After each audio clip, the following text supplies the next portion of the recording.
And yes, God is a trickster. When my mom was about, I don't know, in the 90s, she attended a religious retreat, and one of the things they asked in the big circle, oh, happy hunky dory, they asked the question, who is God to you? And my mom was telling me that she replied, God is a trickster.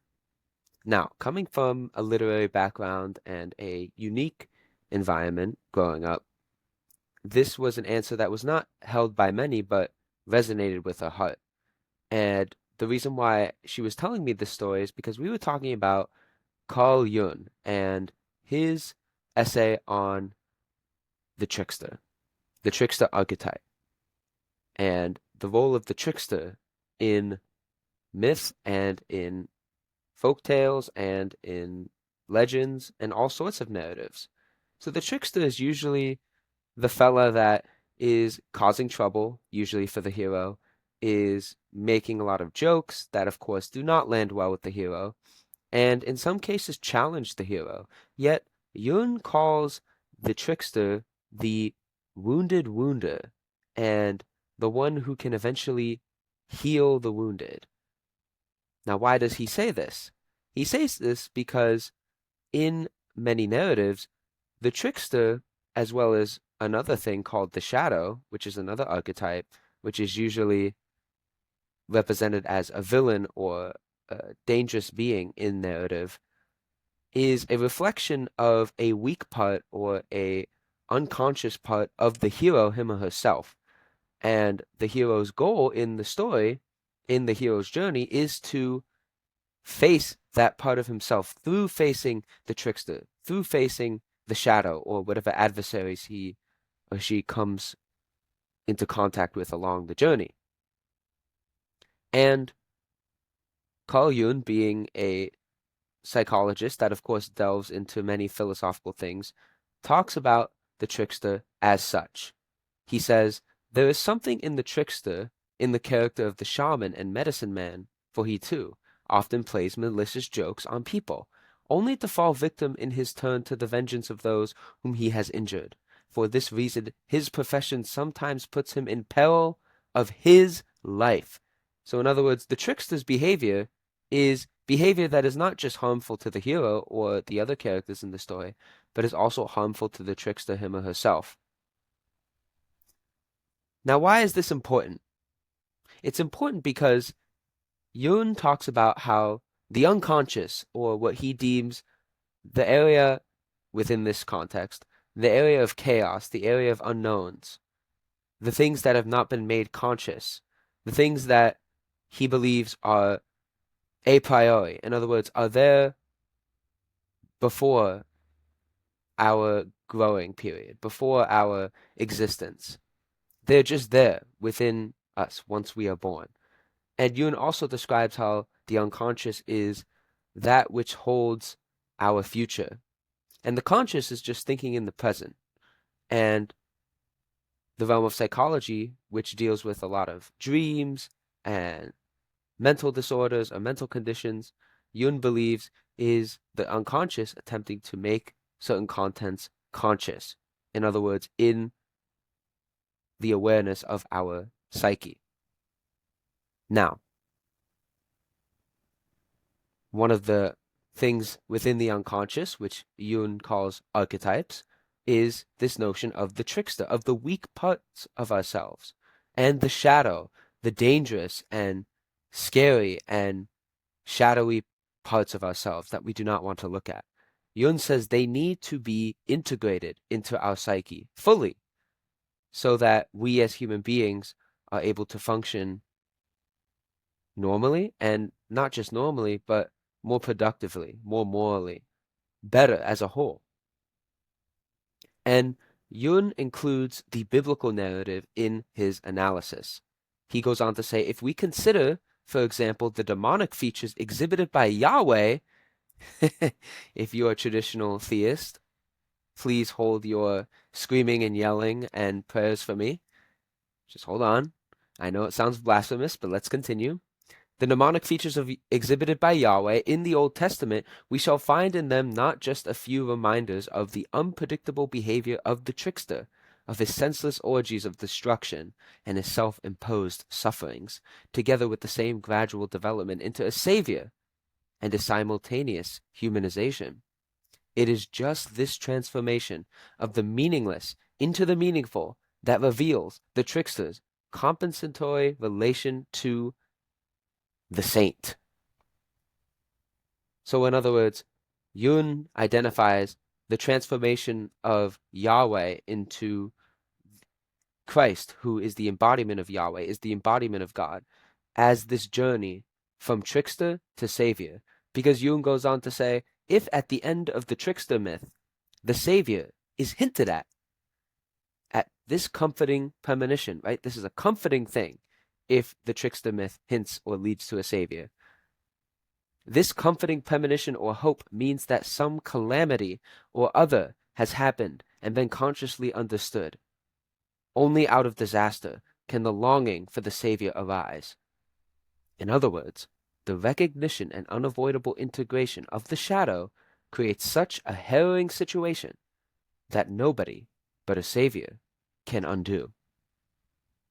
So in other words, what Yun is saying is, if the calamities, if the dangers, if all the scary aspects of life that are hidden within the human unconscious, right? Jung talks about also the collective unconscious, which is the commonly shared human experiences that have been passed down all throughout time. And they are chaotic. They're not pretty. They're often seen as scary or destructive. But when those things come to the surface, then the Savior, the unifier, as Jung describes him, the unifier, the Savior is the being that can help complete the integration between the conscious and the unconscious. If that calamity occurs, he says we are left no choice but to rely on a Savior. And he parallels this with the biblical narrative of the journey of what unificationists call the family affair, as one lecturer called it, of the Bible. It completes that journey of the family affair from Yahweh, who's in historical terms a desert raiding god that is violent and expresses that violence throughout the Old Testament, that gives strict laws, rules, and regulations. But over the course of the Old Testament scriptures and the story, we slowly lead to Jesus Christ, who is the embodiment of the law, who upgrades and progresses the morality of that time for those Jewish people, former Israelites. And the question is, number one, what is the importance of this integration of the unconscious? And number two, what is the importance of the Savior in this journey? And number three, how does it explain God as a trickster? Now, we covered the first question a lot so far. We talked about how the integration of the unconscious into the conscious is very important for the progression and development of each human being. But it's more than that. Jung even predicts that the more we do not integrate the shadow, in other words, the more we do not face the dangerous parts of ourselves, the ugly parts of ourselves, the more we ignore it and suppress it and think that our ego is what surrounds and rules our unconscious, and our conscious for that matter. If the ego does so, that is not good. Jung, for example, says, and most startlingly predicts, that the European ego, which so often ignores the unconscious, so often ignores the unseeable, Jung predicted that that type of mentality will eventually lead to the most evil of human beings to populate the earth. And Jung wrote this and these words in the mid-30s. And soon enough, pardon my throat, soon enough, Hitler and Stalin, among other European dictators, arose. Hitler and Stalin being the most famous, but you could also include Mussolini in that conversation, and probably some others. But Hitler and Stalin in particular, Hitler murdering 6 million Jews, 12 million people total. Stalin, 15 million plus people, up to words of 50 million people through terrible economic plans, destroying the farmers, putting people in the gulags. Such evils arose in Europe. Why? Jung believes it's because the European consciousness and the ego of the Europeans suppressed the ugly parts of themselves and the unseeable parts of themselves, the unconscious. And so Jung actually says that the East, which focuses more on the unseeable and the unknowable through things like meditation. For example, Jung talks a lot about Hinduism and Buddhism. Jung believes that the key to progressing our integration of the unconscious and the conscious lies in the East. So for Jung, not facing yourself is very dangerous. And when we look at ourselves personally, we see that. We see that, you know what? When we don't reflect, when we don't pray, when we don't examine ourselves through therapy or whatever method, whether you're a theist or an atheist, when one does not examine oneself, as Socrates famously put it, an unexamined life is not worth living. Why? Well, from Jung's perspective, if you do not examine yourself, your unconscious is not acknowledged, it is not present, and there is not unity between the unconscious and the conscious. And the ego tries to suppress the unconscious until it is too much and the unconscious breaks loose. And the things that we cannot see, the things that are expressed in dreams or the archetypes, break loose in very ugly ways. So that answers that first question. The second question would be, why do we need a savior to help integrate the unconscious and the conscious in some form of unity? Well, Jung talks about the trickster archetype and how it transforms into the savior. And for this, we can really look at the Bible and also tackle the third question, which is God the trickster. Can God the trickster mesh with the loving God that Christianity espouses, or the parental God that unificationism espouses? And the answer is yes, because that's how parents work. God, the perfect parent, is not and cannot parent perfect children. It is not possible because human beings are imperfect children if we want to take the family perspective or the parental perspective, because when we take the parental perspective, we need the child perspective. So from this perspective, we are God's children.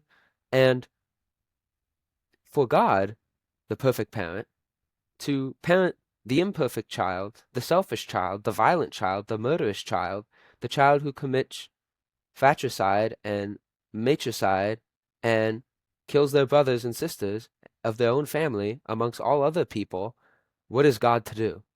How can God get through to them? The perfect and the imperfect cannot align. I talked about that in a previous video. But I think this offers a better explanation. Because how can God, the perfect parent, get the imperfect children to rise to a higher standard? And just from simple human parenting nowadays, we can see that that's what God had to do. God had to trick his children into progressing with the tools that they were already given. Here's an example. As a kid, my sister and I, as most kids do not like to eat vegetables. We do now, but back when we were little kids, we did not. And so, did my mom use the airplane trick? Did my mom threaten no dessert? No. She said openly to me a few nights ago that she actively tricked us by putting extra vegetables on her plate and eating them very close up to us. And the psychology of a kid is the kid wants what the other wants. The kid wants the other kid's toy. The kid wants the mom's food and the dad's food, not their own. That's the psychology of the kid. They want what others have. They want what especially their parents have. And so eventually, my sister and I would eat the vegetables because we were convinced by my mom eating them and making them seem so delicious in front of us and saying no when we asked for food on her plate. We were tricked to actually eat the vegetables. Here's a second scenario within the realm of education. I was a fourth grade student and I would talk out in class, and my conduct grades were slipping. So, what did my mom and my fourth grade teacher come to as a strategy? Did they come to just straight discipline? Not necessarily, discipline was part of it, but they offered me a drawing notepad where my job was to draw something every day and have it be signed by my mom. Now, that doesn't seem productive because how can a child drawing in class lead to good grades, paying attention, and being focused and all the typical attributes that are attributed to a good student? It seems opposite to that. It seems hypocritical, but no, it worked. By drawing, by not paying attention, I actually paid attention more and I talked out less. Now, this key part is important, is that it took time. It wasn't just like a snap of the finger. It took a lot more time than that. And the same is true with God. God had to use behaviors in human beings that don't seem to match the task or the standard that we are meant to be at to get us to that standard where we need to be at. So for humanity, for example, human beings are violent people, especially back in the ancient world. They were violent people. In particular, the Israelites, or the Shamu, if you want to believe some of the historians out there, whatever they were called, wandering in the desert, raiding other tribes and people they saw, taking up the desert raiding storm god Yahweh of the Canaanite pantheon. How is the perfect parental God supposed to get these children to progress morally, spiritually, even externally in building a nation? God used what they were doing already and tricked them into progressing. He used the raiding, he used the violence, he used the immoral behavior, the behavior that supposedly would keep them at the low standard, to raise them to a higher standard, to allow them to receive and listen to the law, which was partly motivated by the threat of God's wrath and punishment. Violence. God tricked them into doing it.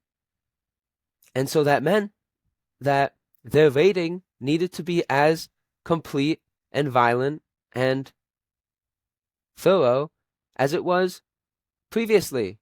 And so when, for example, God orders King Saul to kill all the men, kill all the women, kill all the children, and kill all the cattle, it's God having to trick them with what they're used to. For me, it was drawing. I liked drawing. My mom and my teacher couldn't say, "Oh, why don't you bang on the desk? Oh, why don't you do crossword puzzles?" I hate crossword puzzles. I'm really bad at them. That would also be a distraction. It's a sort of game. It doesn't, I'm not learning, am I? But they had to use the seemingly unproductive thing that I was doing already. In unificationist terms, it's a common base. And so what is the truth here? The truth is that a parent towards immature children are tricksters. Spiritually, internally, psychologically speaking, human beings started out as little, whiny, violent, selfish, greedy toddlers with no or little sense of morals. And through the law, and yes, we can include Hammurabi's Code and other Near Eastern moral and legal systems at the time, through the introduction of all those, God used what human beings were already doing and tricked the pestilent, selfish, violent children into growing to a higher standard and growing and growing and growing. And in the biblical story, at the end of the Babylonian exile and their return into Jerusalem was the final hint at the Savior, when the prophets of Malachi, of Isaiah, of Micah, of Daniel predicted a coming of a Messiah, of a king that is a Savior. And that's the hint. That's the hint of the end of the trickster narrative. And the New Testament then paints Yahweh, God, in a totally different light. As Jung says, he is humanized, and the level of morality changes, and further integration of our shadow, of our negative self, of the archetypes in our unconscious are able to be brought to a higher level. So, what is the trickster myth and the trickster archetype, along with the shadow archetype, tell us, whether it's true psychologically or not? What does it tell us about God as a parent? It informs us that God as a parent has to act like a lot of parents and educators and parental figures in general in the regular world. They are tricksters to their little kids. Parents do not tell the little kids everything they need to know. Parents often lie to little kids until the time is right. They are tricks to increase their growth. And for God the parent, who, if you believe that God is a parent and is a loving God at heart, needs to use all the common bases, all the human behavior he can to try to raise us and trick us to a higher level. And that is why I believe Jung predicts that a new integration of that comes from the East, and which is why unificationism, which originates from the East, from a Christian and Confucian tradition, also believes that it offers a new level of integrating our unconscious and unconscious, and provides hints and perhaps the savior. Thank you so much for listening. Please check out seekingthe12gates.blogspot.com for a written essay on this same topic. And as always, please like, share, and subscribe. Thank you.